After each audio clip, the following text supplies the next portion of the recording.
નમસ્કાર દોસ્તો, liberty એકેડેમીની channel પર હું જગદીશ પટેલ આપ સૌનું સ્વાગત કરું છું.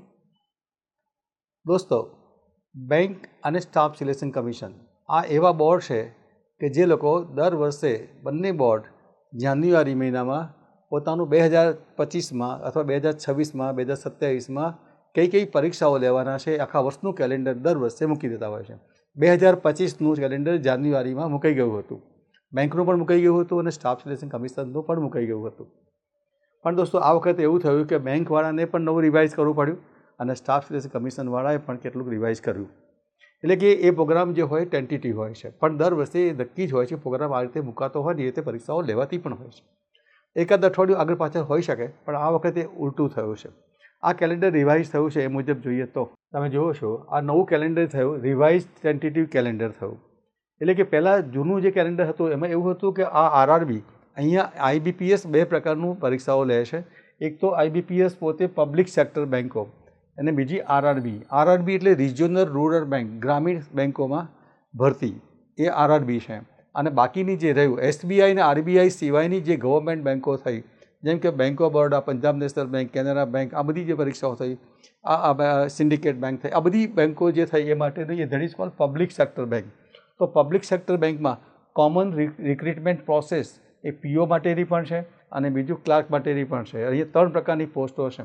પ્રિલિમિનરી એક્ઝામ સૌથી પહેલાં બેંક આઈબીપીએસ જે પરીક્ષાઓ લે છે નેશનલાઇઝ બેન્કો માટેની, એવી 3 પ્રકારની પોસ્ટો થઈ. એક થયું પ્રોબેશનર ઓફિસર, બીજું થયું ક્લાર્ક અને ત્રીજું છે સ્પેશિયાલિસ્ટ ઓફિસર્સ. તો દોસ્તો, આ સૌથી અગત્યનું છે કે બેંક સામાન્ય રીતે આ વર્ષે આ કેલેન્ડર પહેલાં પબ્લિશ થયું હતું ત્યારે આરઆરબી ઉપર હતું અને આઈબીપીએસ નીચે હતું. મીન્સ પબ્લિક સેક્ટર બેન્કો નીચે હતી. એટલે આનો અર્થ શું થયો? કેટલાક વિદ્યાર્થીઓ નાસી પાસ, એક તો કેલેન્ડર થોડું બદલાયું, લેટ થયું, એટલે કેટલાક વિદ્યાર્થીઓ નાસી પાસ થઈ જાય છે. પણ દોસ્તો, સમજ કેળવો કે આ કેલેન્ડર તમારા માટે થોડોક વધારે ટાઈમ લઈને આવ્યું છે. એટલે તમારા માટે તો ખરેખર સારું જ થયું છે કે એટલે તમારી તૈયારી કરવાનો થોડો ટાઈમ વધારે મળી ગયો. અને બીજું એ છે કે મારી દૃષ્ટિએ જો મારા અનુભવ મુજબ એમ કહી શકું કે પબ્લિક સેક્ટર બેન્કો જે હોય, એટલે આ જે પીએસબી માટેની બેન્કો માટેની જે ભરતી હોય એનું લેવલ જે હોય એ થોડું ટફ હોય છે. કોના કરતાં? ગ્રામીણ બેન્કો કરતાં. ગ્રામીણ બેન્કોનું સહેલું હોય છે. ગ્રામીણ બેન્કોમાં તો તમારે ઇંગ્લિશ પૂછાતું જ નથી. ઇંગ્લિશ ના કરો તો પણ ચાલે. એટલે થશે શું કે તમે જો આ પરીક્ષા આપી, તમારી પાસે તૈયારી કરવામાં ટાઈમ થોડો ઓછો પડ્યો અને તમે સમજો કે સફળ ના થયા, 2 માર્ક્સ ખૂટ્યા, 3 માર્ક્સ ખૂટ્યા અને તમે ફેલ થયા, તો તમે તૈયારી સારી કરી હતી આઈબીપીએસ લેવલની, તો એ તૈયારી કરી હોય તો તમે એનાથી થોડું સહેલું પૂછાશે અને પૂરતો ટાઈમ પણ વધારે મળી જશે, તો તમે આરઆરબીમાં તો જરૂર ક્લિયર કરી શકશો. પણ એથી ઊંધું, તમે આરઆરબી સહેલી પરીક્ષા સમજીને આરઆરબીમાં તમે થોડી સહેલીથી તૈયારી કરી ઓછું કર્યું હોય અને પછી તમારે આ અઘરું ફેસ કરવાનું આવે તો તકલીફ પણ પડે. અને આમાંથી એક નિષ્ફળતા મળી હોય તો બીજું સહેલું આવે તો જલ્દી આરામથી પાસ થઈ જવાય. આ એક દ્રષ્ટિએ જોઈએ તો આ મારું મૂલ્યાંકન છે. તમે તમારી રીતે મૂલ્યાંકન મેળવશો, જરૂર પડે તમે કોમેન્ટ બોક્સમાં લખી પણ શકો. તો દોસ્તો, અગત્યનું એ છે કે પ્રોબેશનર ઓફિસરની પરીક્ષાનો આ બધી પરીક્ષા તારીખો જે આપી છે એ એક્ઝામ ક્યારે થવાની છે તે આપેલી છે. તો દોસ્તો, જાહેર ખબર તો પહેલાં બહાર પડશે. તો આ જે તારીખ છે ઓગસ્ટ મહિનામાં જાહેર ખબર છે, તો એનો 2 મહિના પહેલાં જાહેર ખબર આવી જાય. તો લગભગ આ 24મી ઓગસ્ટ તો 24મી જૂનના રોજ જાહેર ખબર આવી જવી જોઈએ. કેમ કે તમને 24મી જૂને આસપાસ જો જાહેર ખબર આવે તો 20 દિવસ માટે તમને અરજી કરવાનો ટાઈમ આપે અને બાકીના બીજા 40 દિવસ પછી એ 40 દિવસની અંદર પરીક્ષાઓ ક્યાં કેવી રીતે સેન્ટરમાં કેટલા વિદ્યાર્થીઓ છે અને એની વ્યવસ્થા કરવાની, ગોઠવણી કરવાની હોય. તમારી ટેસ્ટ જે છે એ કોમ્પ્યુટર બેઝ ટેસ્ટ થવાની છે. એટલે કે આ બધી પરીક્ષા માટે સેન્ટરો નક્કી કરવાના, એના માટેનું કોમ્યુનિકેશન કરવાનું, એટલા માટે એના 40 દિવસ એટલે 2 મહિના પહેલાં આ તારીખોના 2 મહિના પહેલાં જાહેર ખબર આવી જાય. એટલે કે દોસ્તો, આપણે 2 મહિનામાં તૈયારી કરવી હોય તો થોડી મુશ્કેલ છે, પણ જો કરવી હોય તો થઈ પણ શકે. એ માટે તમે પર્સનલ ગાઈડન્સ માટે મળી શકો. અને બીજું એ છે કે આ જે પરીક્ષા છે એ ઓક્ટોબરમાં છે ક્લાર્ક માટેની. એની જાહેર ખબર આવશે તો લગભગ ઓગસ્ટ મહિનાના બિગિનિંગમાં. તો દોસ્તો, બીજી એક રહી સ્પેશિયાલિસ્ટ ઓફિસર. સ્પેશિયાલિસ્ટ ઓફિસર કોના માટે છે કે જે લોકોએ બીઈ કોમ્પ્યુટર કર્યું હોય અથવા બીઈ આઈટી કરેલું હોય અથવા MBA ફિનાન્સ કરેલું હોય, MBA HR કરેલું હોય અથવા BSc એગ્રીકલ્ચર કર્યું હોય, એવા વિદ્યાર્થીઓ માટે કે જેની પાસે સ્પેશિયલ નોલેજ હોય, એવી એ સ્પેશિયલ નોલેજવાળી પોસ્ટો છે. સ્પેશિયાલિસ્ટ ઓફિસર, એને શોર્ટમાં આપણે એસઓ તરીકે ઓળખીએ છીએ. અને આ જે છે પ્રોબેશનર ઓફિસરને પીઓ તરીકે ઓળખે છે. આ ક્લાર્કનું નવું નામ આવ્યું છે કસ્ટમર સર્વિસ એસોસિએટ. એટલે કે આ 3 પ્રકારની પોસ્ટો માટે આપણે જે તૈયારી કરીએ છીએ એ જ તૈયારી આપણને આ ગ્રામીણ બેન્કોમાં પણ કામ લાગી જાય છે. તો આ ગ્રામીણ બેન્કોમાં જે તમે જોશો તો એમાં ઓફિસર સ્કેલ 1 અને ઓફિસર સ્કેલ 2 ને 3. ઓફિસર સ્કેલ 2 ને 3માં જે છે એમાં એક્સપિરિયન્સ માંગ્યો હોય, એટલે સામાન્ય ફ્રેશ થયેલા ગ્રેજ્યુએટ, ફ્રેશર ગ્રેજ્યુએટ માટે આ પરીક્ષાનો કોઈ મતલબ નથી. પણ બીજી એક પોસ્ટ છે આસિસ્ટન્ટ, ઓફિસ આસિસ્ટન્ટ એટલે ક્લાર્ક, આના જેવું જ. એટલે કે દોસ્તો આ 2 પરીક્ષા તમે આપી શકો જે લોકો સામાન્ય ગ્રેજ્યુએટ થયેલા હોય તેવા. તો ઓફિસરનું થોડું લેવલ ઊંચું હોય અને ક્લાર્કનું લેવલ થોડું નીચું હોય. પણ આ બધી પરીક્ષા તમે જોશો. આ નવેમ્બરમાં એનાઉન્સમેન્ટ આ પરીક્ષા લેવાની છે. તો એનો અર્થ શું થયો કે આ પરીક્ષા સપ્ટેમ્બરમાં એનાઉન્સમેન્ટ થશે. સપ્ટેમ્બર, ઓક્ટોબર અને નવેમ્બર 2 મહિના થયા. આ ડિસેમ્બરમાં લેવાની છે એટલે એનું એનાઉન્સમેન્ટ ઓક્ટોબરમાં થવાનું અને ઓક્ટોબર, નવેમ્બર, ડિસેમ્બર 2 મહિના પછી તમારી આ પરીક્ષા લેવાશે. આ બધી પરીક્ષાઓની પહેલી ઉપરની તારીખો આપી છે. પ્રિલિમિનરી એક્ઝામ છે. પ્રિલિમિનરી એક્ઝામમાં જો લોકો મેરિટમાં આવશે એવા સિલેક્ટેડ વિદ્યાર્થીઓને મેન્સ એક્ઝામમાં જવાનું થાય. આ નીચેની તારીખો મેન્સ એક્ઝામની છે. અહીંયા પણ એ રીતે છે. તો દોસ્તો આપણી આ તૈયારી કરવા માટે જોઈએ તો આ પરીક્ષામાં અઘરું કશું જ નથી. જે કંઈ છે આપણે વહેલાથી તૈયારી થયા નથી. આપણને 2 જ મહિનાનો ટાઈમ મળે. દરેક પરીક્ષા માટે 2 મહિના પહેલાં જાહેર ખબર આવે. એટલે દોસ્તો ખરેખર શું હોય કે આપણે બધા ગુજરાતના વિદ્યાર્થીઓ આ બધામાં ગ્રેજ્યુએટ જોઈએ એટલે ગ્રેજ્યુએટ થયા પછી વિચારીશું. પણ દોસ્તો ખરેખર તૈયારી કરવી હોય તો ગ્રેજ્યુએટ થયા પછી નહીં, પહેલાંથી કરવાની જરૂર છે. જ્યારે ફર્સ્ટ યરમાં ભણતા હોઈએ, સેકન્ડ યરમાં ભણતા હોઈએ એ વખતે આ બધી તૈયારી થઈ જવી જોઈએ. કેમ કે તમે જેમ જેમ આગળ ભણતા ગયા, તમારું 12th પતી ગયું, પછી તમે કોલેજમાં ભણતા ગયા, તેમ તેમ બધું સ્કૂલનું ભણેલું ભૂલતા ગયા. તો તમારી આ પરીક્ષામાં કોલેજનું કશું જ પૂછાતું નથી. તમારી આ પરીક્ષાઓમાં જે કંઈ પૂછાય એ ઇન્ડિયાની બધી જ પરીક્ષાઓમાં, કોઈ પણ પરીક્ષા હોય, જીપીએસસી ક્લાસ 1-2ની પરીક્ષા હોય તો પણ બધી જ પરીક્ષાઓમાં ફક્ત ને ફક્ત 10મા ધોરણ સુધી, 12મા ધોરણ સુધી ભણી ગયા હોય તેવું. તો એ બધામાં કોલેજનું તો કંઈ જ પૂછાતું નથી. અહીંયા નથી એકાઉન્ટ ઓડિટિંગ. તો બેંકની પરીક્ષામાં પૂછાય શું? તો બેંકની પરીક્ષામાં તમે જોશો એ પહેલાં જોઈ લઈએ તો આપણી આ પ્રોસેસ જે છે રજિસ્ટ્રેશન કરવાનું છે કેવી રીતે. તો એના માટેનું આ જે રજિસ્ટ્રેશન કરાવવાનું હોય તો એના માટેનું ઓનલાઈન મોડમાં જવાનું થાય. અને ઓનલાઈન માટેની એની વેબસાઇટ તમને આપેલી હશે ibps.in, www.ibps.in ઉપર તમારે રજિસ્ટ્રેશન ફોર્મ ભરવાનું થશે અને બધી ડિટેલ પણ તમને એમાંથી રેગ્યુલર મળ્યા કરતી રહેશે. તો તમારું આ જે ડિટેલ નોટિફિકેશન જે છે એ તમને અહીંથી બધી ડિટેલ તમારી તમારી જાહેર ખબરની જે ડિટેલ માહિતી જે આવશે એ તમને આ વેબસાઇટ ઉપરથી મળી જશે. અને એ માહિતી ઉપર તમારે એના આધારે તમારી એડવર્ટાઇઝમાં ઓનલાઈન એપ્લિકેશન કરવાની છે. અને દોસ્તો તમે જુઓ છો આ નવું કેલેન્ડર આવ્યું 1 જૂન, આ 16મી જૂન આવ્યું છે. અને જે ખરેખર આના પહેલાં જે કેલેન્ડર હતું એ જાન્યુઆરીનું હતું. એટલે દર વર્ષે જાન્યુઆરીમાં તો હોય છે જ. તો દોસ્તો આપણે એ જોવાનું રહ્યું કે આપણી આ પરીક્ષા જે છે એમાં સબ્જેક્ટ કેટલા છે. 10મા ધોરણ સુધીનું મેથ્સ છે. મેં તમને અહીંયા સિલેબસ બંનેનો કમ્બાઇન્ડ મૂક્યો છે. એક સ્ટાફ સિલેક્શન કમિશનની પણ જાહેર ખબર આવી ગઈ છે. જે લોકો ગ્રેજ્યુએટ થયા હોય એમના માટે આ 9મી તારીખે 9મી જૂનથી શરૂ થયું છે અને 4 જુલાઈ સુધી ફોર્મ ભરી શકાય છે.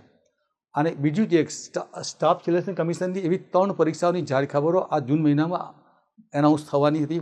એમાંની એક બહાર પડી ગઈ જે કોઈ ગ્રેજ્યુએટ થયા માટે 9 તારીખે. બીજી જે લોકોએ 12મું ધોરણ પાસ કર્યું હોય એના માટે 23 તારીખે એનાઉન્સ થઈ રહી છે. અને જે લોકો 10મું ધોરણ પાસ કર્યું હોય એ લોકો માટે 26 તારીખે નવી જાહેર ખબરો આવી રહી છે. તો દોસ્તો જે લોકો ગ્રેજ્યુએટ થયા હોય અને બેંકનું સપનું જોતા હોય તો બેંકનું જે અને એસએસસીનું બંનેનું સિલેબસ તમે જોશો તો બધું કોમન છે.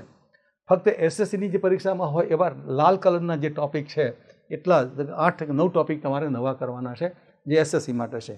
એ બધા તમે સ્કૂલમાં ભણીને જ આવ્યા છો.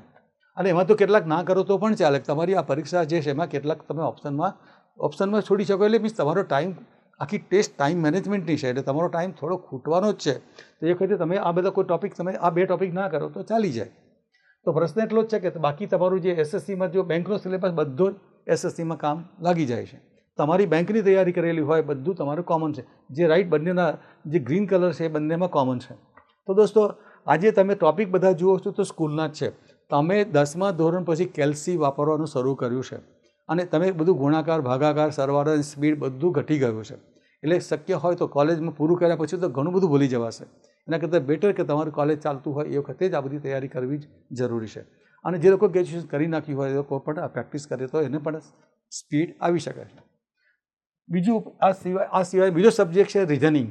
રિઝનિંગ એ કોલેજમાં ભણાવવામાં આવતો સબ્જેક્ટ નથી, એ ભણાવવા જેવો વિષય જ નથી, એટલા માટે સ્કૂલમાં નથી કે કોલેજમાં પણ નથી. તો રિઝનિંગ એ છે શું? એ તમારી ઇન્ટેલિજન્સ માપવા માટેનો સબ્જેક્ટ છે રિઝનિંગ, એટલે સામાન્ય બુદ્ધિ ક્ષમતા છે. અને અમુક બધા એની પેટર્ન બધી હોય કે તમે કેટલા ઇન્ટેલિજન્ટ છો ચેક કરવા માટેના બેંકિંગ માટેના રિઝનિંગમાં 25 ટોપિક છે. અને ઇંગ્લિશ, તમે 12મા ધોરણ સુધી જે ઇંગ્લિશ ભણી ગયા એના આધારે અહીંયા ઇંગ્લિશ છે. તો કોલેજમાં તો તમારો ઇંગ્લિશનો કોઈ મતલબ નથી, ના ભણ્યા હો તો પણ ચાલે, પણ અહીંયા તમારો સિલેબસ તમે જોશો તો ઇંગ્લિશના એવા 26 ટોપિક તમે અહીંયા તૈયાર કરવા પડે. તો દોસ્તો તૈયારીમાં શું થયું? મેથ્સ કરવાનું, રિઝનિંગ કરવાનું અને ઇંગ્લિશ કરવાનું. તે ઉપરાંત પ્રિલિમિનરી પરીક્ષા પાસ થયા પછી મુખ્ય પરીક્ષા જે થાય એ વખતે તમારે છેલ્લા 6 મહિનાનું લેટેસ્ટ કરંટ ઇવેન્ટ્સ જે હોય એ તૈયાર કરવાનું છે. એટલે એમાં કંઈ બધું ઝાઝું કંઈ છે નહીં, નથી એમાં બીજું ડિટેલમાં. તો દોસ્તો તમારી આ તૈયારીમાં આ જે પ્રિલિમિનરીમાં 3 સબ્જેક્ટ અને મુખ્ય પરીક્ષામાં એ બધા રિપીટ થાય અને એક જનરલ નોલેજ એડ થાય, એટલે એમાં 4 સબ્જેક્ટ થયા. તો તમારી આ તૈયારી જે કરવાની છે એમાં તમે જે તૈયારી કરો તો એમાં બેંકનું ને એસએસસીનું બંનેનું સાથે પણ કરી શકો, પણ એટલે બંનેનો સિલેબસ કોમન ચાલી રહ્યો છે, એટલે અહીંયા બેચીસ જે ચાલી રહી છે બંનેનો કમ્બાઇન્ડ કોર્સ ચાલી રહ્યો છે. તો એમાં તમે જો ઓનલાઈન કોચિંગમાં લેવા ઈચ્છતા હો તો એના માટેનું કોચિંગ જે છે એનો વિધાઉટ બુકનો કોર્સ જે છે એ 9,499નો છે અને વિથ બુકનો કોર્સ છે તે 11,499નો છે. અને એ બેચમાં તમે ઓનલાઈન એડમિશન તમે લઈ શકો છો. લાઈવ એડમિશન માટે તમે વધારે ડિટેલ કંઈ જોઈતું હોય તો આ નંબર ઉપર તમે માહિતી મેળવી શકો છો.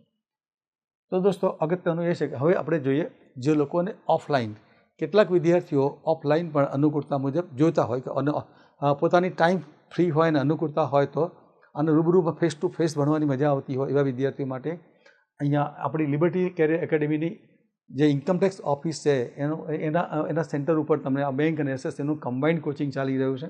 એમાં તમે ઓનલાઈન ઓફલાઈનમાં અને ઓફલાઈન બંનેમાં તમે એડમિશન લઈ શકો. આ આઈબીપીએસ અને એસબીઆઈ અને આરબીઆઈ અને એસએસસીનું બધી જ પરીક્ષાઓનું કમ્બાઇન્ડ કોચિંગ અહીંયા થઈ રહ્યું છે. અને એ કોચિંગ દરમિયાન તમે જોશો કે અહીંયા લિબર્ટીનું જે ઇન્સ્ટિટ્યૂટ છે એ 1992થી એટલે લગભગ 33 યર્સથી આ ઇન્સ્ટિટ્યૂટ કામ કરી રહ્યું છે. અને એમાં એક્સપર્ટ ફેકલ્ટીઓ ભણાઈ રહી છે અને યુનિટ ટેસ્ટ તમારે રેગ્યુલર લેવાતી હોય છે. આ ઓનલાઈન ઓફલાઈન તમારી મોક ટેસ્ટ લેવાતી હોય છે. કોમ્પ્રિહેન્સિવ તમારું મટીરિયલ જે તમને પ્રોવાઈડ કર્યું હોય એમાં પછી બીજું કોઈ મટીરિયલ લેવાની જરૂર રહેતી નથી. એટલે તમારી જરૂરિયાત મુજબનું કમ્પ્લીટ મટીરિયલ આપી દીધેલું હોય અને તમારા જે તમે જ્યારે એને કંઈ પ્રેક્ટિસ કરો એમાં કોઈ તમારા ડાઉટ હોય તો એને સોલ્વ કરવામાં આવે છે. અને તમારું જે અહીંયા તમારે ભણવા માટેનું સરસ એન્વાયરમેન્ટ જોઈએ એ ઇન્ફ્રાસ્ટ્રક્ચર અને સપોર્ટ તમને અહીંયા પ્રોવાઈડ કરવામાં આવે છે. અને લોજિક તમારી અગત્યનું સૌથી અગત્યનું એ છે કે તમારી આ બંને પરીક્ષાઓ જે છે બેંક અને એસએસસીમાં આ સૌથી અગત્યનું છે તમારી 100 ક્વેશ્ચન માટે તમને 60 મિનિટ આપવામાં આવે છે. એટલે એક ક્વેશ્ચન સોલ્વ કરવા માટે 36 સેકન્ડ થઈ.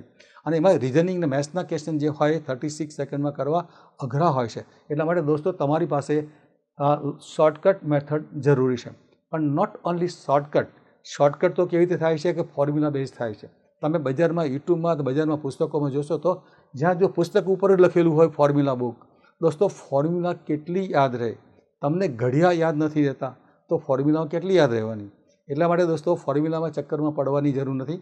પણ ક્વેશ્ચન લિબર્ટીમાં ભણાવવાની મેથડ જ એવી છે કે તમારે કોઈ ફોર્મ્યુલાની જરૂર નથી પડતી. ફક્ત ફોર્મ્યુલા જરૂર પડે તો એરિયા, વોલ્યુમ અને પરમ્યુટેશન, કોમ્બિનેશન, પ્રોબેબિલિટીમાં, બીજે ક્યાંય જરૂર નહીં પડે. તો દોસ્તો એમાં લોજિકલ શોર્ટકટ શું છે એ માટે તમે જરૂર પડે તો લિબર્ટીમાં તમે ડેમો લેવા માટે તમે આવી શકો અને ડેમો અટેન્ડ કરી શકો છો. તમને કોઈ વિશેષ માહિતી મેં તમને ઇન્ફોર્મેશન આપી છે છતાં પણ તમને કોઈ પાછળથી કોઈ ઇન્ફોર્મેશન મેળવવાની જરૂર પડે તો આ નંબર ઉપર તમે કોન્ટેક્ટમાં રહી શકો છો. અને સોશિયલ મીડિયા ઉપર તમે જોશો તો લિબર્ટીના આ બધા સોશિયલ મીડિયા ઉપર તમને બધી ઇન્ફોર્મેશન રેગ્યુલર મેળવી શકો છો. તો દોસ્તો આનું શું કે તમે તમારી તૈયારી માટે ખૂબ ચિંતિત છો અને એક સારી તક મળી છે, એ તક ઝડપી લેશો અને તમે તક ઝડપીને તમારું પોતાનું કેરિયર બનાવી શકશો. Wish you all the best. જય હિન્દ, જય ભારત.